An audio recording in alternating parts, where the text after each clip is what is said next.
എല്ലാ സുഹൃത്തുക്കൾക്കും ഉസ്താദ് യൂട്യൂബ് ചാനലിലേക്ക് സ്വാഗതം.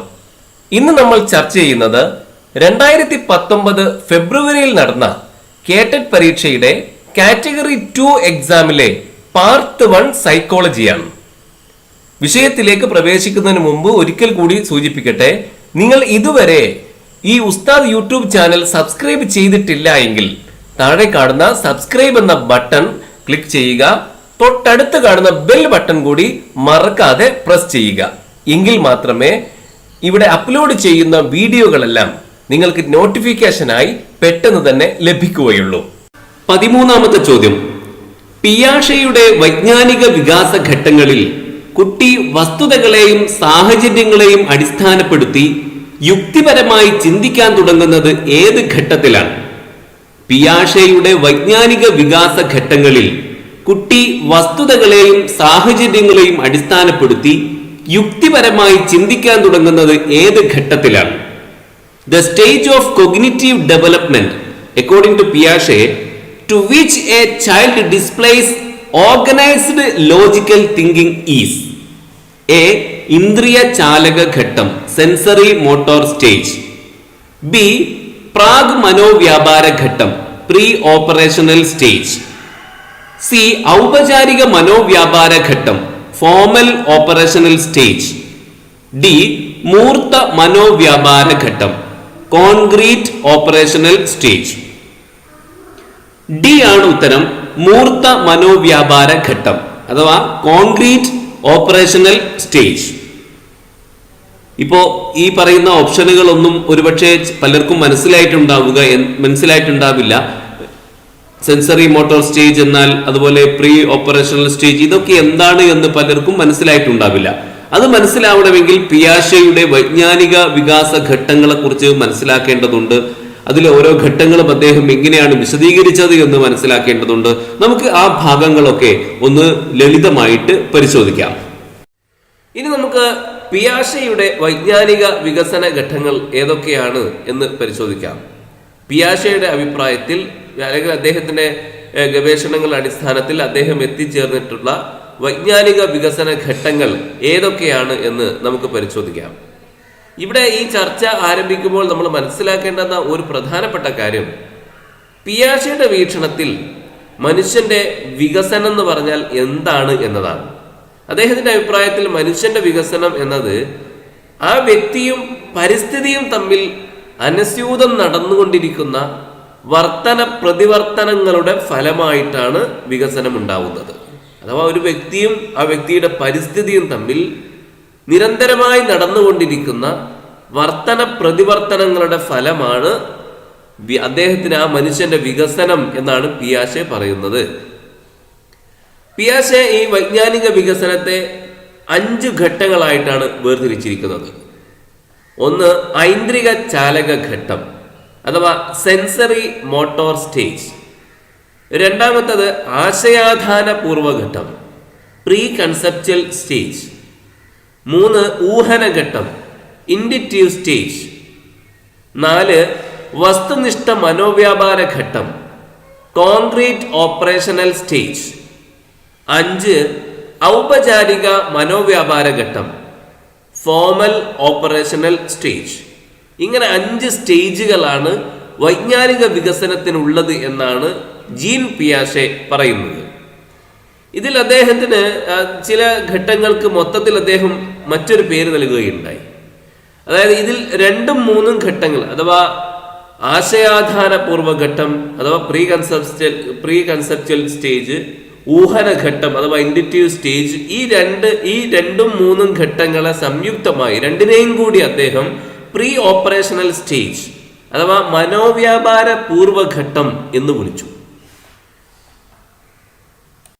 4ഉം 5ഉം ഘട്ടങ്ങളെ അദ്ദേഹം ഓപ്പറേഷണൽ സ്റ്റേജ് എന്നാണ് വിളിച്ചത്. അപ്പോൾ 2ഉം 3ഉം ഘട്ടങ്ങളെ അദ്ദേഹം പ്രീ ഓപ്പറേഷണൽ സ്റ്റേജ് എന്നും 4ഉം 5ഉം ഘട്ടങ്ങളെ ഓപ്പറേഷണൽ സ്റ്റേജ് എന്നും വിളിച്ചു അദ്ദേഹം. ഈ ഓരോ ഘട്ടത്തിൻ്റെയും പ്രത്യേകത, ഒരു ഘട്ടം അതിന് മുമ്പുള്ള ഘട്ടത്തെക്കാൾ, ഓരോ ഘട്ടത്തിലും അതിന് മുമ്പുള്ള ഘട്ടങ്ങളെക്കാൾ പല വിധത്തിലുള്ള പുതിയ ഭൗതിക ഭൗതികമായ പ്രവർത്തനങ്ങളും അടുത്ത ഘട്ടത്തിൽ നമുക്ക് കാണാൻ സാധിക്കും. അഥവാ ഒരു ഘട്ടത്തിൽ നിന്ന് അടുത്ത ഘട്ടത്തിൽ എത്തുമ്പോൾ ഉണ്ടാവുന്ന പുരോഗതിയാണ്. മുമ്പില്ലാത്ത പല ബുദ്ധിപരമായ പ്രവർത്തനങ്ങളും അഥവാ ഭൗതിക പ്രവർത്തനങ്ങളും അടുത്ത ഘട്ടത്തിൽ നമുക്ക് കാണാൻ സാധിക്കും. പിയാഷെയുടെ അഭിപ്രായത്തിൽ എല്ലാ കുട്ടികളും ഈ പ്രത്യേക ഘട്ടങ്ങളിലൂടെ ഒക്കെ പുരോഗമിച്ചുകൊണ്ടാണ് മുന്നോട്ട് പോകുന്നത്. ആർക്കും ഒരു ഘട്ടത്തെ ഒഴിവാക്കാനാവില്ല. എന്നാൽ ഓരോ ഘട്ടത്തിലും ഓരോരുത്തർ നേടുന്ന പുരോഗതിയിൽ വ്യത്യാസങ്ങളൊക്കെ കണ്ടേക്കാമെങ്കിലും എല്ലാവരും ഈ ഘട്ടങ്ങളിലൂടെ തന്നെയാണ് പുരോഗമിക്കുന്നത് എന്നാണ് ജീൻ പിയാഷെ പറയുന്നത്. ഇനി നമുക്ക് ഈ ഘട്ടങ്ങളെയൊക്കെ അഥവാ ജീൻ പിയാഷെയുടെ ഈ വികസന ഘട്ടങ്ങളെയൊക്കെ നമുക്ക് വിശദമായിട്ട് ഓരോന്നോരോന്നായി അല്പം പരിശോധിക്കാം. ഒന്നാമത്തത് ഐന്ദ്രിക ചാലക ഘട്ടം. 2 വയസ്സ് വരെയുള്ള ഘട്ടമാണ് ഈ ഐന്ദ്രിക ചാലക ഘട്ടം. ഒരു കുട്ടി 2 വയസ്സാവുന്നത് വരെയുള്ള കാലം. ഈ കാലഘട്ടത്തിൽ ഒരു കുട്ടി നേടിയെടുക്കുന്ന ശേഷികൾ അതിൽ പ്രധാനപ്പെട്ടതാണ് വസ്തുസ്ഥിരതയെക്കുറിച്ചുള്ള ബോധം അഥവാ ഒബ്ജക്റ്റ് പെർമനൻസിനെ കുറിച്ചുള്ള ബോധം. അതായത് ഒരു ചെറിയ കുട്ടിയുടെ ലോകത്ത് ഒരു വസ്തു പ്രത്യക്ഷത്തിൽ സമീപത്തിൽ ഉണ്ടെങ്കിൽ മാത്രമേ അതിന് അസ്തിത്വമുള്ളൂ. ഒരു വസ്തു പ്രത്യക്ഷത്തിൽ ആ കുട്ടിയുടെ സമീപത്തുണ്ടെങ്കിൽ മാത്രമേ അതിന് അസ്തിത്വമുള്ളൂ. ക്രമേണ വസ്തുവിന്റെ സ്ഥിര സ്വഭാവത്തെക്കുറിച്ച് കുട്ടി അല്പാൽപം ബോധവാനാവുകയാണ് ചെയ്യുന്നത്.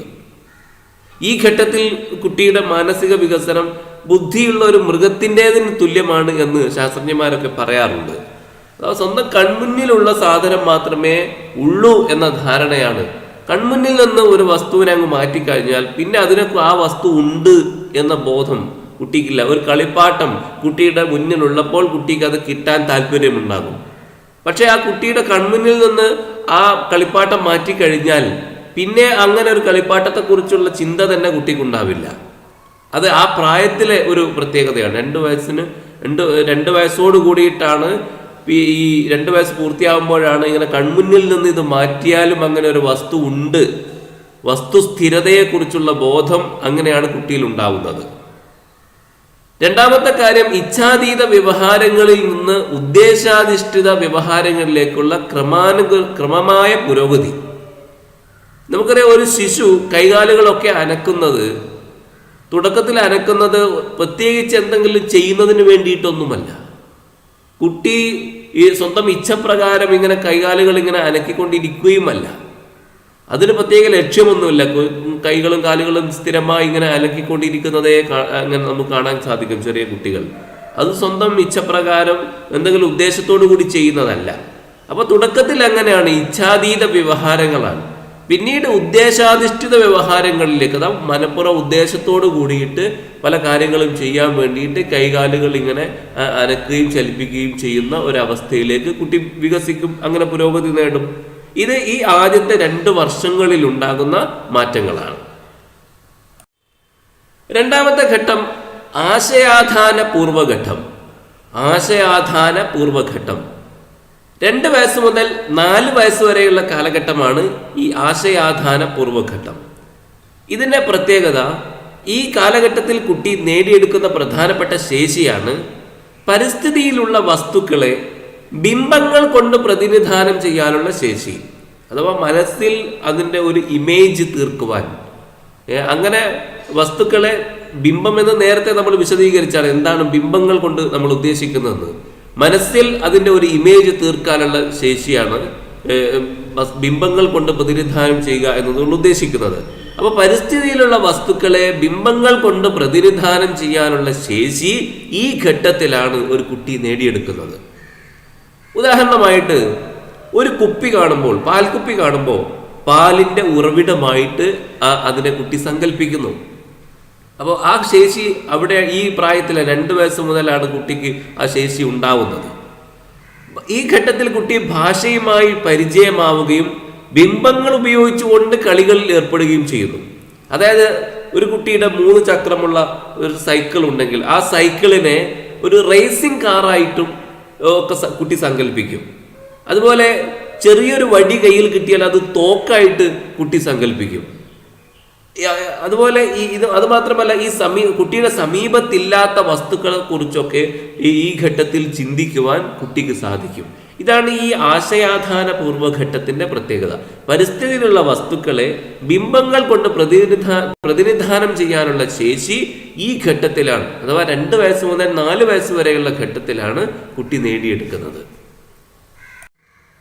ഇനി 3ാമത്തെ ഘട്ടം ഊഹനഘട്ടം എന്നാണ് ആ 3ാം ഘട്ടം അറിയപ്പെടുന്നത്.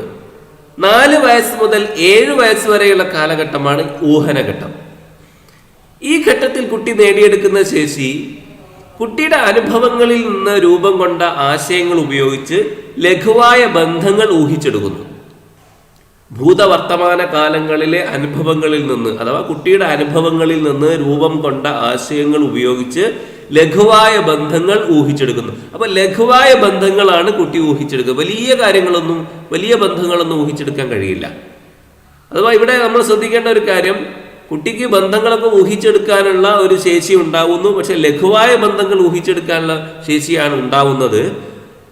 അതായത് ഇവിടെ റിവേഴ്സിബിലിറ്റിക്കുള്ള ശേഷി ഈ പ്രായത്തിൽ കുട്ടി നേടിയെടുക്കുന്നില്ല. അത് നമ്മുടെ ശ്രദ്ധയിൽ പ്രത്യേകം ഉണ്ടായിരിക്കേണ്ടതാണ്. റിവേഴ്സിബിലിറ്റി എന്ന് പറഞ്ഞാൽ ഒരു ചിന്തന പ്രക്രിയയിൽ ഏർപ്പെടുമ്പോൾ തുടങ്ങിയിടത്തേക്ക് തന്നെ തിരിച്ചു പോകാൻ ഈ കുട്ടിക്ക് കഴിയില്ല. ഉദാഹരണമായി പറഞ്ഞാൽ, രവി എന്ന് പറയുന്ന ഒരു കുട്ടിയെ കുറിച്ച് പറയാം. 5 വയസ്സുള്ള ഒരു കുട്ടിയാണ്. ആ കുട്ടിക്ക് ഒരു സഹോദരനുണ്ട്, ശശി. അവന്റെ അനുജനാണ്. അപ്പൊ രവിയുടെ അനുജനാണ് ശശി. അപ്പൊ രവിയോട് ചോദിക്കുന്നു, രവി നിനക്ക് സഹോദരനുണ്ടോ? അപ്പൊ രവി പറയും, അതെ എനിക്ക് സഹോദരനുണ്ട്. അവൻ ശശിയെ ചൂണ്ടിക്കാണിച്ചിട്ട് പറയും, അതെ ശശി എന്റെ സഹോദരനാണ് എന്ന് പറയും. രണ്ടാമതായി ചോദിക്കുന്നു രവിയോട്, ശശിക്ക് സഹോദരനുണ്ടോ എന്ന് ചോദിക്കുന്നു. അപ്പോ രവി പറയും, എനിക്ക് ശശിക്ക് സഹോദരനില്ല എന്നാണ് മിക്കവാറും ആ കുട്ടി മറുപടി പറയാം. യഥാർത്ഥത്തിൽ ശശിയുടെ സഹോദരനാണ് ഈ രവി. ഞാൻ ശശിയുടെ സഹോദരനാണ് എന്ന് ചിന്തിക്കാൻ കുട്ടിക്ക് കഴിയില്ല. ഇതിന് കാരണം എന്താണെന്ന് ചോദിച്ചാൽ, 5 വയസ്സായ രവിക്ക് തൻ്റെ ചിന്തയെ തന്നിലേക്ക് തന്നെ പിന്നോട്ടെടുക്കാനും ശശി എൻ്റെ സഹോദരനായതിനാൽ ഞാൻ ശശിയുടെ സഹോദരനാണ് എന്ന് യുക്തിപൂർവ്വം ചിന്തിക്കാനുള്ള ശേഷി ആ പ്രായത്തിൽ ആ കുട്ടിക്ക് ഉണ്ടായിട്ടില്ല. ഈ കഴിവിനെയാണ്, ഈ പ്രതിഭാസത്തെയാണ് റിവേഴ്സിബിലിറ്റി എന്ന് ജീൻ പിയാഷെ പറയുന്നത്. ആ റിവേഴ്സിബിലിറ്റിക്കുള്ള ശേഷി ഈ ഘട്ടത്തിൽ ആ കുട്ടി നേടിയെടുക്കുന്നില്ല. അത് അടുത്തു വരുന്ന ഘട്ടത്തിലാണ് കുട്ടി വികസിപ്പിച്ചെടുക്കുന്നത്. ഇനി 4ാമത്തെ ഘട്ടം വസ്തുനിഷ്ഠ മനോവ്യാപാര ഘട്ടം. വസ്തുനിഷ്ഠ മനോവ്യാപാര ഘട്ടം 7 വയസ്സ് മുതൽ 12 വയസ്സ് വരെയുള്ള കാലഘട്ടമാണ് വസ്തുനിഷ്ഠ മനോവ്യാപാര ഘട്ടം. ഈ ഘട്ടത്തിൽ കുട്ടി നേടിയെടുക്കുന്ന പ്രധാനപ്പെട്ട ശേഷിയാണ് യുക്തിപൂർവ്വം ചിന്തിക്കാനുള്ള ശേഷി വർദ്ധിക്കുന്നു. ഇവിടെ റിവേഴ്സിബിലിറ്റി അഥവാ പ്രത്യാവർത്തനം വേണ്ടി വരുന്ന മനോവ്യാപാരങ്ങൾ ഏർപ്പെടാനുള്ള ശേഷി പ്രത്യക്ഷപ്പെടുന്നു. പക്ഷേ അനുഭവങ്ങൾ പദാർത്ഥനിഷ്ഠമായിരിക്കേണ്ടതുണ്ട്. അതാണ് ഈ ഘട്ടത്തിലെ പ്രത്യേകത. അപ്പോൾ യുക്തിപൂർവ്വം ചിന്തിക്കാനുള്ള ശേഷി കുട്ടിക്ക് വർദ്ധിക്കുന്നു. റിവേഴ്സിബിലിറ്റി അഥവാ പ്രത്യാവർത്തനം നടത്താനുള്ള ശേഷി കുട്ടി നേടിയെടുക്കുന്നു. ഈ ഘട്ടത്തിന്റെ സ്വഭാവം വിശദമാക്കാൻ വേണ്ടിയിട്ട് ഈ പിയാഷെ ഓപ്പറേഷണൽ തോട്ട് അഥവാ മനോവ്യാപാരം എന്ന വാക്കാണ് ഉപയോഗിക്കുന്നത്. ഈ മനോവ്യാപാരം എന്ന് പറഞ്ഞാൽ ലഘുവായ നിരവധി ബന്ധങ്ങളെ മാനസികമായി കൈകാര്യം ചെയ്ത് മാനസിക പ്രവർത്തനങ്ങളുടെ ഒരു സങ്കീർണ ഘടനയായിട്ട് ഇണക്കി ചേർക്കുന്ന ഒരു പ്രവർത്തനമാണ് ഓപ്പറേഷണൽ തോട്ട് എന്ന് പറഞ്ഞാൽ. അഥവാ ലഘുവായ നിരവധി ബന്ധങ്ങളെ മാനസികമായിട്ട് കൈകാര്യം ചെയ്ത് മാനസിക പ്രവർത്തനങ്ങളുടെ ഒരു സങ്കീർണ ഘടനയായിട്ട് അവയെ ഇണക്കി ചേർക്കുന്ന ഒരു പ്രവർത്തന പദ്ധതി, അതാണ് മനോവ്യാപാരം. അപ്പൊ അതൊക്കെ നടത്താനുള്ള ശേഷി ഈ കുട്ടി നേടിയെടുക്കുകയാണ്. അത് സാധ്യമാകുന്നത് റിവേഴ്സിബിലിറ്റിയുടെ സഹായത്തോടെയാണ്. എന്താണ് റിവേഴ്സിബിലിറ്റി എന്ന് നേരത്തെ നമ്മൾ വിശദീകരിക്കുകയുണ്ടായി. ആ ശേഷി ഈ ഘട്ടത്തിൽ കുട്ടി നേടിയെടുക്കുകയാണ്. പിന്നെ ഈ ഘട്ടത്തിന്റെ പ്രത്യേകത, ഇങ്ങനെ റിവേഴ്സിബിലിറ്റിയൊക്കെ കുട്ടി നടത്താനുള്ള ശേഷിയൊക്കെ കുട്ടി നേടിയെടുക്കുന്നുവെങ്കിലും അനുഭവങ്ങൾ പദാർത്ഥനിഷ്ഠമാകേണ്ടതുണ്ട് എന്ന കാര്യമാണ് നമ്മൾ ശ്രദ്ധിക്കേണ്ടത്. ഈ ഘട്ടത്തിൽ പദാർത്ഥങ്ങളുടെയോ അനുഭവങ്ങളുടെയോ സഹായത്തോടെ മാത്രമേ മനോവ്യാപാരം നടക്കുകയുള്ളൂ. അക്കാര്യം നമ്മൾ പ്രത്യേകം ഓർക്കണം. ഈ ഘട്ടത്തിന്റെ ഒരു പോരായ്മ, അല്ലെങ്കിൽ ഈ ഘട്ടം ഇനിയും ഒരു പരിമിതി ഈ ഘട്ടത്തിൽ ആ കുട്ടിക്കുണ്ട്. അതായത് പദാർത്ഥങ്ങളുടെയോ അനുഭവങ്ങളുടെയോ സഹായത്തോടെ മാത്രമേ ഈ ഘട്ടത്തിലും കുട്ടിയുടെ ചിന്തകൾ നടക്കുകയുള്ളൂ. ശുദ്ധമായ ഗുണാത്മക ചിന്തനം ഈ ഘട്ടത്തിൽ നടത്തുവാൻ കുട്ടിക്ക് സാധ്യമല്ല. അതുകൊണ്ട് ഈ ഘട്ടത്തെ വസ്തുനിഷ്ഠ മനോവ്യാപാര ഘട്ടം, കോൺക്രീറ്റ് ഓപ്പറേഷണൽ സ്റ്റേജ് എന്നാണ് അദ്ദേഹം വിളിക്കുന്നത്. കോൺക്രീറ്റ് ഓപ്പറേഷണൽ സ്റ്റേജ് എന്ന അദ്ദേഹം ഈ 4-ാം ഘട്ടത്തെ, വസ്തുനിഷ്ഠ മനോവ്യാപാര ഘട്ടത്തെ വിളിക്കാൻ കാരണം, വസ്തുനിഷ്ഠ മനോവ്യാപാര ഘട്ടം അഥവാ കോൺക്രീറ്റ് ഓപ്പറേഷണൽ സ്റ്റേജ് എന്ന് അദ്ദേഹം എന്തുകൊണ്ട് ഈ ഘട്ടത്തെ വിളിച്ചു എന്നതിന്റെ കാരണം ഇതാണ്. ഇവിടെ പരിപൂർണമായ ഗുണാത്മക ചിന്തനം നടത്താൻ കുട്ടിക്ക് സാധ്യമല്ല. ഇവിടെ ഒരു പദാർത്ഥങ്ങളുടെയോ അനുഭവങ്ങളുടെയോ സഹായത്തോടെ മാത്രമേ മനോവ്യാപാരം നടത്താൻ അഥവാ ചിന്തകൾ നടത്താൻ കുട്ടിക്ക് സാധിക്കുകയുള്ളൂ. അതാണ് ഈ ഘട്ടത്തിന്റെ ഒരു പരിമിതി എന്ന് നമ്മൾ മനസ്സിലാക്കുക. ഇവിടെ 12 വയസ്സ് വരെയുള്ള ഈ കാലഘട്ടത്തിൽ ഒരു കുട്ടിയെ സംബന്ധിച്ചിടത്തോളം കുട്ടി പലവിധ കഴിവുകൾ നേടിയെടുത്ത് കഴിഞ്ഞിരിക്കുകയാണ്. ഒരു കുട്ടിക്ക് വസ്തുക്കൾ ഒന്നോ അതിലധികമോ സവിശേഷതകളുടെ അടിസ്ഥാനത്തിൽ വർഗീകരിച്ച് കണക്കിലെ അഥവാ ഗണിതത്തിലെ ചതുഷ്ക്രിയകൾ ചെയ്യാനൊക്കെ സാധിക്കും. എണ്ണം, വലിപ്പം, ആകൃതി, തൂക്കം ഇതിൻ്റെയൊക്കെ സവിശേഷതകൾക്കൊത്ത് നടത്തുന്ന ക്രമീകരണം അഥവാ സീരിയേഷൻ നടത്താൻ കുട്ടിക്ക് സാധിക്കും. ഇനി വർഗങ്ങളും ഉപവർഗങ്ങളും ഒക്കെ രൂപവൽക്കരിക്കുവാൻ കുട്ടിക്ക് സാധിക്കും. ഇതിനൊക്കെ ഇങ്ങനെയൊക്കെ ചെയ്യുന്നതിനെ ഗ്രൂപ്പിംഗ് എന്നാണ് ജീൻ പിയാഷെ പറയുന്നത്. ഇതൊക്കെ നടത്താൻ ഈ പ്രായത്തിലുള്ള കുട്ടികൾക്ക് സാധിക്കുന്നതാണ്. ഇതൊക്കെ എങ്ങനെ ഈ കുട്ടിക്ക് സാധിക്കുന്നു? അത് റിവേഴ്സബിലിറ്റി നടത്താനുള്ള ശേഷി അഥവാ അനുഭവങ്ങളെ പിന്നിലേക്ക് എടുക്കാനുള്ള ശേഷി അഥവാ റിവേഴ്സബിലിറ്റിക്കുള്ള ശേഷി ഈ പ്രായത്തിൽ കുട്ടി നേടിയെടുക്കുന്നത് കൊണ്ടാണ് ഇങ്ങനെ സീരിയേഷൻ അഥവാ ക്രമീകരണം നടത്താനും ഒക്കെ ചതുഷ്ക്രിയകൾ ചെയ്യാനും ഒക്കെ ഈ പ്രായത്തിലെ കുട്ടികൾക്ക് സാധിക്കുന്നത്. ഇപ്പോൾ നമ്മൾ പറഞ്ഞ ആ ഭാഗത്ത് നിന്നും ഒരു കേഡറ്റ് പരീക്ഷയിൽ വന്ന ചോദ്യമാണ് ഇനി നമ്മൾ പറയുന്നത്. അക്കോർഡിംഗ് ടു പിയാഷെ, which all abilities are essential for children to develop the ability of seriation? പിയാഷെയുടെ അഭിപ്രായത്തിൽ കുട്ടികളിൽ ക്രമീകരണം എന്ന ശേഷി വികസിക്കുവാൻ വേണ്ടി വരുന്ന ഇതര ശേഷികൾ ഏതാണ്? നമുക്കറിയാം, നമ്മളിപ്പോൾ പറഞ്ഞു റിവേഴ്സബിലിറ്റിക്കുള്ള ശേഷി കുട്ടി നേടിയെടുത്താൽ മാത്രമേ കുട്ടിക്ക് ക്രമീകരണങ്ങൾ നടത്താൻ സാധിക്കുകയുള്ളൂ. അഥവാ റിവേഴ്സബിലിറ്റി എന്നതിൻ്റെ മലയാളമാണ് പ്രത്യാവർത്തന ശേഷി. അപ്പോൾ എ എന്ന ഉത്തരമാണ് അതിൽ ശരി, എ എന്ന ഓപ്ഷനാണ് ശരി. റിവേഴ്സബിലിറ്റി നേടിയെടുക്കണം. അപ്പോൾ പിയാഷെയുടെ അഭിപ്രായത്തിൽ കുട്ടികളിൽ ക്രമീകരണം അഥവാ സീരിയേഷൻ എന്ന ശേഷി വികസിക്കുവാൻ വേണ്ടി വരുന്ന മറ്റൊരു ശേഷിയാണ്. അത് നടത്താൻ ഈ റിവേഴ്സബിലിറ്റി എന്ന ശേഷി കുട്ടി നേടിയെടുക്കേണ്ടതുണ്ട്. 5-ാമത്തെ ഘട്ടം ഔപചാരിക മനോവ്യാപാര ഘട്ടം. 12 വയസ്സ് മുതൽ പ്രായപൂർത്തിയാവുന്നത് വരെയുള്ള ഘട്ടമാണ് ഔപചാരിക മനോവ്യാപാര ഘട്ടം. ഈ ഘട്ടത്തിൽ കുട്ടി നേടിയെടുക്കുന്ന ശേഷിയാണ് ഗുണാത്മകവും തികച്ചും ബിംബാത്മകവുമായ ചിന്തനം സാധ്യമാകുന്നു. ചിട്ടയായ പരീക്ഷണങ്ങളിലൂടെ പ്രശ്നം നിർദ്ധാരണം ചെയ്യാനാവുന്നു. അപ്പൊ ഈ ഘട്ടത്തിൽ കുട്ടിക്ക് ചിന്തിക്കാൻ പദാർത്ഥങ്ങളുടെയോ അല്ലെങ്കിൽ പദാർത്ഥനിഷ്ഠമായ അനുഭവങ്ങളുടെയോ സഹായമൊന്നും ആവശ്യമില്ല. കുട്ടിക്ക് കാര്യങ്ങളൊക്കെ മനസ്സിൽ ഇങ്ങനെ ആലോചിച്ച്, മനസ്സിൽ ചിന്തിച്ച്, അനുമാനിച്ച് യുക്തിചിന്തനം നടത്താനുള്ള ശേഷി ഈ പ്രായത്തിൽ കുട്ടി നേടിയെടുക്കും. അതാണ് 12 വയസ്സ് മുതൽ അങ്ങോട്ടുള്ള കാര്യം. അവിടെ നേരത്തെ കഴിഞ്ഞ ഘട്ടത്തിൽ ചിന്തിക്കാൻ കുട്ടിക്ക് എന്ത് വേണം? ഒരു പദാർത്ഥം വേണം മുന്നിൽ, അല്ലെങ്കിൽ പദാർത്ഥങ്ങളുടെയോ അല്ലെങ്കിൽ പദാർത്ഥനിഷ്ഠമായ അനുഭവങ്ങളുടെയോ സഹായം ആവശ്യമായിരുന്നു. പക്ഷെ ഈ ഘട്ടത്തിൽ അതിന് ആവശ്യമില്ല. അതില്ലാതെ തന്നെ ചിന്തിക്കുവാൻ, കാര്യങ്ങളൊക്കെ മനസ്സിൽ ഇങ്ങനെ അനുമാനിച്ച് മനസ്സിൽ ചിന്തിച്ചുകൊണ്ട് ചെയ്യാൻ തന്നെ അങ്ങനെ യുക്തിചിന്തനം നടത്താനുള്ള ശേഷി ഈ പ്രായത്തിൽ, അതാ 12 വയസ്സ് മുതൽ പ്രായപൂർത്തിയാകുന്നത് വരെയുള്ള ആ ഘട്ടത്തിൽ തന്നെ കുട്ടി നേടിയെടുക്കും. അതാണ് ഔപചാരിക മനോവ്യാപാര ഘട്ടത്തിന്റെ പ്രത്യേകത. ഇത് സംബന്ധമായി ഒരു കേഡറ്റ് പരീക്ഷയിൽ വന്ന ചോദ്യമാണ് യുക്തിചിന്ത, അമൂർത്ത ചിന്ത ഇവ ഏറ്റവും കൂടുതൽ പ്രകടമാകുന്ന വളർച്ചാഘട്ടം ഏതാണ്? ശൈശവം, ബാല്യം, കൗമാരം, വാർദ്ധക്യം. അമൂർത്ത ചിന്ത എന്ന് പറയുമ്പോൾ പദാർത്ഥങ്ങളുടെ സഹായമില്ലാതെ തന്നെ അനുമാനങ്ങളൊക്കെ മനസ്സിൽ തന്നെ ചിന്തിച്ച് കുട്ടിക്ക് തീരുമാനമെടുക്കാൻ പറ്റുന്ന അവസ്ഥയാണ്. അതാണ് അമൂർത്ത ചിന്ത. ഇത് ഏറ്റവും കൂടുതൽ പ്രകടമാവുന്ന വളർച്ചാഘട്ടം ശൈശവമല്ല, ബാല്യവുമല്ല, വാർദ്ധക്യവുമല്ല. വാർദ്ധക്യത്തിൽ ആ ശേഷി ഇല്ലാതാവുകയാണ് ചെയ്യുക. അപ്പോൾ കൗമാരമാണ് ശരിയായ ഉത്തരം. അപ്പോൾ സി എന്ന ഓപ്ഷനാണ് ശരിയായ ഉത്തരം. മറ്റൊരു കേട്ടറ്റ് പരീക്ഷയിൽ വന്ന ഈ വിഷയകമായ ഒരു ചോദ്യം, which among the following stages does not belongs to Piaget's stages of cognitive development? പിയാഷെയുടെ വൈജ്ഞാനിക വികസന ഘട്ടത്തിൽ പെടാത്തത് ഏതാണ്? കൊഗ്നിറ്റീവ് ഡെവലപ്മെന്റ്, പിയാഷെ പറയുന്ന ഈ കൊഗ്നിറ്റീവ് ഡെവലപ്മെന്റ് അഥവാ വൈജ്ഞാനിക വികസന ഘട്ടത്തിന്റെ ഇതിൽ പെടാത്തത് ഏതാണ്? അതിൽ പെടാത്തത് ഏതാണ്?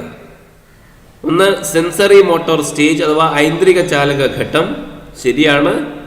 പ്രീ കൺസെപ്ച്വൽ സ്റ്റേജ് ആശയാധാന പൂർവ്വഘട്ടം, അതും പിയാഷെയുടെ വൈജ്ഞാനിക വികസന ഘട്ടങ്ങളിൽ പെട്ടതാണ്.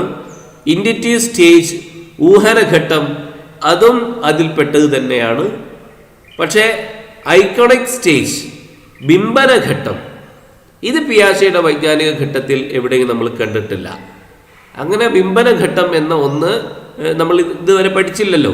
അപ്പോൾ വൈജ്ഞാനിക പിയാഷെയുടെ കൊഗ്നിറ്റീവ് ഡെവലപ്മെന്റ് സ്റ്റേജിൽ പെടാത്തതാണ് ബിംബനഘട്ടം. അപ്പോൾ ഡി എന്നതാണ് ശരിയായ ഉത്തരം. ഈ ഉത്തരം എഴുതിയ ആൾ നിങ്ങൾ ശ്രദ്ധിക്കുന്നുണ്ടാവും, ബി എന്നതിന് നേരെയും ഡി എന്നതിന് നേരെയും അയാൾ ശരിയിട്ടിരിക്കുകയാണ്. അയാൾക്ക് ഈ കൺഫ്യൂഷൻ എവിടെ ഉണ്ടായിട്ടുണ്ട്. ഈ കൺഫ്യൂഷൻ ഇല്ലാതെ തന്നെ കൃത്യമായിട്ട് ഈ വിഷയം പഠിക്കാൻ നമ്മൾ പ്രത്യേകം ശ്രദ്ധിക്കുക. ഈ ബിംബനഘട്ടം എന്നത് നമ്മൾ ഇനി പഠിക്കാൻ പോവുകയാണ്.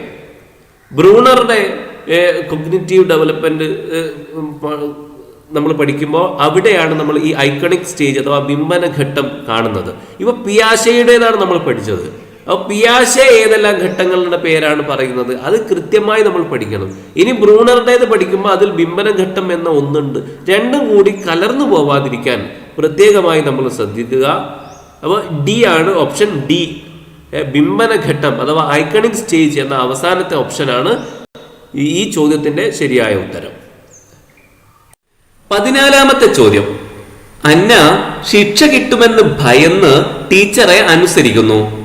കോൾബർഗിന്റെ സാൻമാർഗിക വികസനവുമായി ബന്ധപ്പെടുത്തി അന്ന ഡേഷ് ഘട്ടത്തിലാണ്. അന്ന ശിക്ഷ കിട്ടുമെന്ന് ഭയന്ന് ടീച്ചറെ അനുസരിക്കുന്നു. കോൾബർഗിന്റെ സാൻമാർഗിക വികസനവുമായി ബന്ധപ്പെടുത്തി അന്ന ഡേഷ് ഘട്ടത്തിലാണ്. അന്ന obeys the teacher in the fear of getting punishment. Based on Kohlberg's levels of moral development, she is in the dash level. A. യാഥാസ്ഥിതിക സദാചാര ഘട്ടം കൺവെൻഷണൽ മൊറാലിറ്റി ലെവൽ. ബി. പ്രാഗ് യാഥാസ്ഥിതിക സദാചാര ഘട്ടം pre conventional morality level. C. യാഥാസ്ഥിതാനന്തര സദാചാര ഘട്ടം post conventional morality level. D. നല്ല കുട്ടി സദാചാര ഘട്ടം good child morality level. B ആണ് ഉത്തരം, പ്രാഗ് യാഥാസ്ഥിതിക സദാചാര ഘട്ടം അഥവാ പ്രീ കൺവെൻഷണൽ മൊറാലിറ്റി ലെവൽ. കോൾബർഗിന്റെ ഈ ലെവൽസ് ഓഫ് മോറൽ ഡെവലപ്മെന്റ് വളരെ പ്രധാനപ്പെട്ടതാണ്. അവ നമ്മൾ പഠിക്കേണ്ടതാണ് എന്നാണ് ഈ ചോദ്യം ഈ കാറ്റഗറി 2 വന്നതിൽ നിന്ന് നമ്മൾ മനസ്സിലാക്കേണ്ടത്. അത് നമുക്ക് വിശദമായിട്ട് പരിശോധിക്കാം. അതിനു മുമ്പ് ഒരു കാര്യം കൂടി സൂചിപ്പിക്കട്ടെ. ഇവിടെ ഈ മലയാളത്തിൽ നൽകിയിരിക്കുന്ന ഓപ്ഷനുകൾ നമ്മൾ പ്രത്യേകം ശ്രദ്ധിക്കേണ്ടതാണ്.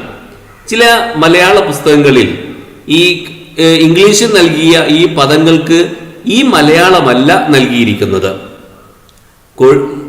കാലിക്കറ്റ് യൂണിവേഴ്സിറ്റിയുടെ കീഴിലുള്ള BEd കോളേജുകളിൽ പഠിപ്പിച്ചുകൊണ്ടിരിക്കുന്ന സൈക്കോളജിയുടെ പുസ്തകത്തിൽ ഇങ്ങനെയല്ല ഈ വാക്കുകൾക്ക് മലയാളം നൽകിയിരിക്കുന്നത്. അവിടെ പ്രീ കൺവെൻഷണൽ എന്നതിന് വ്യവസ്ഥാപിത പൂർവ്വതലം എന്നും കൺവെൻഷണൽ എന്നതിന് വ്യവസ്ഥാപിത തലമെന്നും പോസ്റ്റ് കൺവെൻഷണൽ എന്നതിന് വ്യവസ്ഥാപിതാനന്തര തലം എന്നുമാണ് മലയാളം നൽകിയിരിക്കുന്നത്. അപ്പോൾ നമ്മൾ ഇങ്ങനെ മലയാള വാക്കിൽ വ്യത്യാസങ്ങൾ വരുന്നത് കൊണ്ട് ഇംഗ്ലീഷ് വാക്ക് പ്രത്യേകമായിട്ട് മനസ്സിലാക്കാൻ ശ്രദ്ധിക്കുക. ഇനി നമുക്ക് കോൾബർഗിന്റെ ലെവൽസ് ഓഫ് മോറൽ ഡെവലപ്മെന്റ് പരിശോധിക്കാം. സാൻമാർഗിക വികസനം പല ഘട്ടങ്ങളായിട്ടാണ് നടക്കുന്നത്. ആ ഘട്ടങ്ങളെ സംബന്ധിച്ചൊക്കെ പല ശാസ്ത്രജ്ഞന്മാരും പഠനം നടത്തിയിട്ടുണ്ട്. അത്തരം ഒരു ശാസ്ത്രജ്ഞനാണ് കോൾബർഗ്. കോൾബർഗ് സാമൂഹിക വികസനത്തെക്കുറിച്ച് പഠിച്ചു. അദ്ദേഹം അതിന് പല ഘട്ടങ്ങളായിട്ടാണ് അത് നടക്കുന്നത് എന്ന് മനസ്സിലാക്കി അദ്ദേഹം കണ്ടെത്തിയത് 3 തലങ്ങളിൽപ്പെട്ട 6 ഘട്ടങ്ങളുണ്ട് സാൻമാർഗിക വികസനത്തിന് എന്ന് അദ്ദേഹം മനസ്സിലാക്കി. 3 തലങ്ങളിൽപ്പെട്ട 6 ഘട്ടങ്ങൾ. ഇതിൽ ആദ്യത്തെ 2 ഘട്ടങ്ങൾ അദ്ദേഹം പ്രീ കൺവെൻഷനൽ എന്ന് വിളിച്ചു, അഥവാ വ്യവസ്ഥാപിത പൂർവ്വതലം. അടുത്ത 2 ഘട്ടങ്ങളെ അദ്ദേഹം കൺവെൻഷനൽ എന്നാണ് വിളിച്ചത്, അഥവാ വ്യവസ്ഥാപിത തലം. അവസാനത്തെ 2 ഘട്ടങ്ങൾ അദ്ദേഹം വ്യവസ്ഥാപിതാനന്തര തലം അഥവാ പോസ്റ്റ് കൺവെൻഷനൽ എന്നാണ് അദ്ദേഹം വർഗീകരിച്ചത്. അപ്പോൾ pre conventional, conventional, post conventional, ഇങ്ങനെയാണ് കോൾബർഗ് സാമൂഹിക വികസന ഘട്ടങ്ങളെ വേർതിരിച്ചിട്ടുള്ളത്. അപ്പൊ ഏതൊക്കെയാണ് എന്ന് നമുക്ക് വിശദമായിട്ടൊന്ന് പരിശോധിക്കാം. ഇതാണ് കോൾബർഗിന്റെ സാൻമാർഗിക വികസന ഘട്ടങ്ങൾ. ഒന്നാമത്തെ തലം വ്യവസ്ഥാപിത പൂർവ്വതലം, 4 മുതൽ 10 വയസ്സ് വരെ. അതിന് താഴെ തലം 2 വ്യവസ്ഥാപിത തലം, 10 വയസ്സ് മുതൽ 13 വയസ്സ് വരെ. തലം 3 വ്യവസ്ഥാപിതാനന്തര തലം, 13 വയസ്സിന് ശേഷം. നമുക്ക് ഓരോന്നായി പരിശോധിക്കാം. തലം 1 വ്യവസ്ഥാപിത പൂർവ്വതലം അഥവാ പ്രീ കൺവെൻഷനൽ സ്റ്റേജ്, 4 വയസ്സ് മുതൽ 10 വയസ്സ് വരെ. അതിന് 2 ഘട്ടങ്ങളുണ്ട്. ഈ 4 വയസ്സിനും 10 വയസ്സിനും ഇടയിൽ 2 ഘട്ടങ്ങളായിട്ടാണ് ഉള്ളത്. ഒന്ന്, ശിക്ഷയിൽ നിന്ന് രക്ഷപ്പെടാൻ ഉദ്ദേശിച്ചുള്ള അനുസരണ ഘട്ടം. അടി കിട്ടരുത്, മാതാപിതാക്കളിൽ നിന്ന് അടി കിട്ടരുത്, അവർ ചീത്ത പറയരുത് എന്ന് ഉദ്ദേശിച്ചുകൊണ്ട് മാതാപിതാക്കളെ അനുസരിക്കുന്ന ഘട്ടം. അതാണ് ഒന്നാമത്തെ ഘട്ടം. 2ാം ഘട്ടമാണ് ആവശ്യങ്ങൾ തൃപ്തിപ്പെടുത്താനുള്ള ആയോജന ഘട്ടം.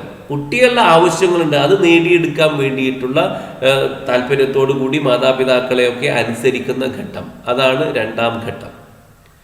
ഇനി തലം 2 കൺവെൻഷനൽ സ്റ്റേജ് അഥവാ വ്യവസ്ഥാപിത തലം, 10 വയസ്സ് മുതൽ 13 വയസ്സ് വരെയുള്ള അവസ്ഥയാണത്.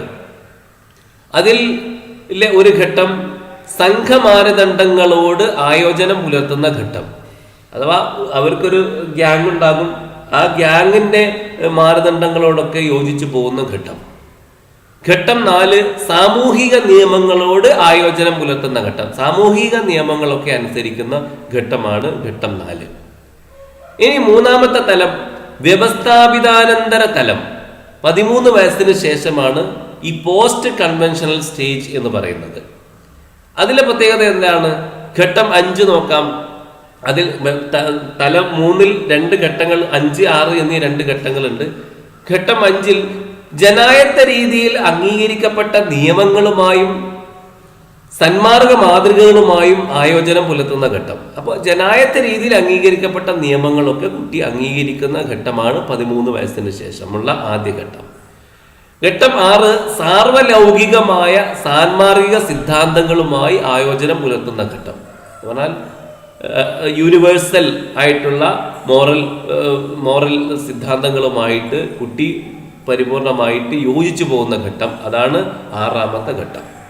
ഇങ്ങനെ 6 ഘട്ടങ്ങളായിട്ട് 3 തലങ്ങൾ അഥവാ 3 തലങ്ങളായിട്ടുള്ള 6 ഘട്ടങ്ങളാണ് ഉള്ളത് എന്നാണ് കുട്ടിയുടെ സാൻമാർഗിക വികസനത്തിൽ. ഇങ്ങനെ 6 ഘട്ടങ്ങളാണ് ഉള്ളത് എന്നാണ് കോൾബർഗ് പറയുന്നത്. കേട്ടറ്റ് പരീക്ഷകൾ നമ്മൾ പരിശോധിച്ചാൽ ഈ ഒരു കോൾബർഗിന്റെ ഇതുമായി ബന്ധപ്പെട്ടുകൊണ്ട്, ഈ പഠനവുമായി ബന്ധപ്പെട്ടുകൊണ്ട് ഒരുപാട് ചോദ്യങ്ങൾ വന്നതായിട്ട് നമുക്ക് കാണാൻ സാധിക്കും. നമുക്ക് ആ ചോദ്യങ്ങളൊന്ന് പരിശോധിക്കാം. ചോദ്യം ഇതാണ്: സമ്മാനങ്ങൾക്ക് വേണ്ടി മാത്രം രക്ഷിതാക്കളെയും അധ്യാപകരെയും അനുസരിക്കുന്ന പ്രണവ് കോൾബർഗിന്റെ സിദ്ധാന്തം അനുസരിച്ച് ഏത് ഘട്ടത്തിലാണ്? നമുക്കറിയാം, 1ാമത്തെ ഘട്ടം വ്യവസ്ഥാപിത പൂർവ്വഘട്ടം അഥവാ പ്രീ കൺവെൻഷനൽ മൊറാലിറ്റി. ആ ഘട്ടത്തിലാണ് ആ കുട്ടി ഉള്ളത്. നമുക്കറിയാം, ശിക്ഷയിൽ നിന്ന് രക്ഷപ്പെടാൻ വേണ്ടിയിട്ടോ അല്ലെങ്കിൽ ആവശ്യങ്ങൾ നേടിയെടുക്കാൻ വേണ്ടിയിട്ടോ ഒക്കെ മറ്റുള്ളവരെ അനുസരിക്കുന്ന ഘട്ടമാണ് പ്രീ കൺവെൻഷനൽ അഥവാ വ്യവസ്ഥാപിത പൂർവ്വഘട്ടം. അപ്പൊ ഇവിടെ ശരിയായ ഉത്തരം പ്രീ കൺവെൻഷനൽ മൊറാലിറ്റി എന്നതാണ്. ഇതേ കാര്യം തന്നെ മറ്റൊരു കേട്ടറ്റ് പരീക്ഷയിൽ വന്നു. രക്ഷിതാക്കളിൽ നിന്നുള്ള ശിക്ഷ ഭയന്ന് കുട്ടികൾ നല്ല രീതിയിൽ പെരുമാറാറുണ്ട്. കോൾബർഗിന്റെ സാൻമാർഗിക വികസന ഘട്ടത്തിലെ ഏത് കാലഘട്ടത്തിലാണ് കുട്ടികൾ ഇങ്ങനെ പെരുമാറുന്നത്? ഈ നേരത്തെ പറഞ്ഞ അതേ ഉത്തരം തന്നെയാണ് വ്യവസ്ഥാപിത പൂർവ്വതലം. വ്യവസ്ഥാപിത പൂർവ്വതലത്തിലാണ് കുട്ടികൾ ശിക്ഷ ഭയന്നുകൊണ്ടോ അല്ലെങ്കിൽ ആവശ്യങ്ങൾ നേടിയെടുക്കാൻ വേണ്ടിയിട്ടോ ഒക്കെ മാതാപിതാക്കളെ അനുസരിക്കുന്നത്. അപ്പോൾ അത് വ്യവസ്ഥാപിത പൂർവ്വതലം, പ്രീ കൺവെൻഷനൽ ലെവലിലാണ്. അപ്പോൾ സി എന്ന ഓപ്ഷനാണ് ശരിയായ ഉത്തരം. അപ്പൊ മറ്റൊരു ചോദ്യം കൂടി, മറ്റൊരു പരീക്ഷയിൽ വന്ന വേറൊരു ചോദ്യം കൂടി നമ്മൾ ഉദാഹരണത്തിന് വേണ്ടി പറയുകയാണ്. അമ്മേ, എനിക്കൊരു ട്രോഫി തരികയാണെങ്കിൽ ഞാൻ നന്നായി പെരുമാറാം. കോൾബർഗിന്റെ അഭിപ്രായത്തിൽ ധാർമ്മിക വികസനത്തിന്റെ ഏത് ഘട്ടത്തിലാണ് കുട്ടികൾ ഇങ്ങനെ പെരുമാറുന്നത്? അപ്പോ ഒരു ട്രോഫി കിട്ടാൻ വേണ്ടിയിട്ട് കുട്ടി നന്നായി പെരുമാറുകയാണ്. അപ്പോൾ ഒരു സമ്മാനം കിട്ടാൻ വേണ്ടി അല്ലെങ്കിൽ ഒരു ശിക്ഷയിൽ നിന്ന് രക്ഷപ്പെടാൻ വേണ്ടി, സ്വന്തം ആവശ്യങ്ങൾ നേടിയെടുക്കാൻ വേണ്ടിയിട്ട് കുട്ടി നന്നായിട്ട് പെരുമാറുക, മറ്റുള്ളവരെ അനുസരിക്കുക. ഇത് ഏത് ഘട്ടത്തിലാണ്? ഇത് പ്രീ കൺവെൻഷനൽ സ്റ്റേജിൽ അഥവാ വ്യവസ്ഥാപിത പൂർവ്വഘട്ടത്തിലാണ്. വ്യവസ്ഥാപിത പൂർവ്വഘട്ടത്തിൽ, പ്രീ കൺവെൻഷനൽ സ്റ്റേജ്. അപ്പോൾ ഇവിടെ യാഥാസ്ഥിക പൂർവ്വഘട്ടം എന്നാണ് ഓപ്ഷൻ എ എഴുതിയിരിക്കുന്നത്. അങ്ങനെയല്ല നമ്മൾ പറഞ്ഞത്, വ്യവസ്ഥാപിത പൂർവ്വഘട്ടം എന്നാണല്ലോ നമ്മൾ പറഞ്ഞത്. അപ്പൊ അതിൽ നമുക്ക് കൺഫ്യൂഷൻ ഉണ്ടാവുകയാണെങ്കിൽ, ചില വാക്കുകളൊക്കെ ഈ ടെക്സ്റ്റ് ബുക്കിൽ ഉള്ള വാക്കുകൾ അല്ലാതെ ചില അപൂർവം ചില ചോദ്യങ്ങളിലൊക്കെ നമ്മൾ കാണുന്നുണ്ട്. അപ്പൊ അങ്ങനെ ഒരു ഘട്ടം വരികയാണെങ്കിൽ നമ്മൾ ചെയ്യേണ്ടത് മറുഭാഗത്തുള്ള ഇംഗ്ലീഷ് ഓപ്ഷനുകൾ ശ്രദ്ധിച്ചു നോക്കുക. Pre conventional, conventional, sensor motor stage, post conventional stage എന്നൊക്കെയാണ് അവിടെ എഴുതിയിരിക്കുന്നത്. അപ്പോൾ നമ്മൾ വ്യവസ്ഥാപിത പൂർവ്വഘട്ടം എന്ന് പറഞ്ഞത് പോസ്റ്റ് കൺവെൻഷനൽ സ്റ്റേജിനെ കുറിച്ചാണ്. അപ്പോൾ പോസ്റ്റ് കൺവെൻഷനൽ എന്നത് ഓപ്ഷൻ എ ആണല്ലോ, നമ്മൾ ഇംഗ്ലീഷിൽ കാണുന്നില്ലേ? അപ്പൊ അതുകൊണ്ട് എ ആണ് ശരിയായ ഓപ്ഷൻ എന്ന് നമ്മൾ മനസ്സിലാക്കുക. അപ്പൊ ഇതിൽ നിന്ന് നമ്മൾ മനസ്സിലാക്കേണ്ടുന്ന മറ്റൊരു കാര്യം, ഏതൊരു വാക്ക് പഠിക്കുമ്പോഴും ഇങ്ങനെ ചില ടേംസ് നമ്മൾ പഠിക്കുമ്പോൾ അതിൻ്റെ ഇംഗ്ലീഷ് വാക്കുകൂടി നമ്മുടെ ഓർമ്മയിൽ ഉണ്ടാവുന്നത് തീർച്ചയായും നല്ലത് തന്നെയാണ്. ഇത്തരം ഘട്ടങ്ങളിലൊക്കെ നമുക്ക് അത് ഉപകാരപ്പെടുക തന്നെ ചെയ്യും. 15ാമത്തെ ചോദ്യം, വിദ്യാർത്ഥി കേന്ദ്രിത പഠന രീതിയെ സംബന്ധിച്ച് ചുവടെ കൊടുത്തിരിക്കുന്നവയിൽ ശരിയേത്? വിദ്യാർത്ഥി കേന്ദ്രിത പഠന രീതിയെ സംബന്ധിച്ച് ചുവടെ കൊടുത്തിരിക്കുന്നവയിൽ ശരിയേത്? Which of the following is true with regard to child centred learning? A, കുട്ടികൾക്ക് അഭിപ്രായം പറയാനും ചെറു ഗ്രൂപ്പുകളിൽ കൂടിയിരുന്ന് ആലോചിക്കാനും പ്രവർത്തിക്കാനും ടീച്ചർ അവസരം നൽകുന്നു. ബി, പാഠപുസ്തകത്തിലെ ചോദ്യങ്ങളുടെ ഉത്തരങ്ങൾ ടീച്ചർ പറഞ്ഞു കൊടുക്കുന്നു. സി, കുട്ടികളുടെ പ്രതികരണങ്ങൾ ശ്രദ്ധിക്കാതെ ടീച്ചർ എല്ലാ കാര്യങ്ങളും വിശദീകരിക്കുന്നു. ഡി, ടീച്ചർ കുട്ടികൾക്ക് പാഠപുസ്തകം ക്ലാസ്സിൽ വായിക്കാൻ അവസരം നൽകുന്നു.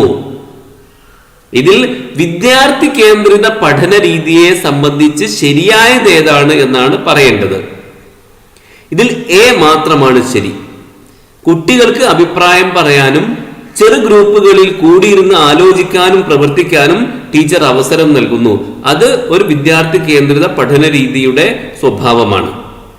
എന്നാൽ പാഠപുസ്തകത്തിലെ ചോദ്യങ്ങളുടെ ഉത്തരങ്ങൾ ടീച്ചർ പറഞ്ഞു കൊടുക്കുന്നതും അതുപോലെ കുട്ടികളുടെ പ്രതികരണങ്ങൾ ശ്രദ്ധിക്കാതെ ടീച്ചർ എല്ലാ കാര്യങ്ങളും വിശദീകരിക്കുന്നതും അതൊന്നും ചൈൽഡ് സെന്റേർഡ് ലേണിംഗിന്റെ രീതികളല്ല. എ മാത്രമാണ് ശരി.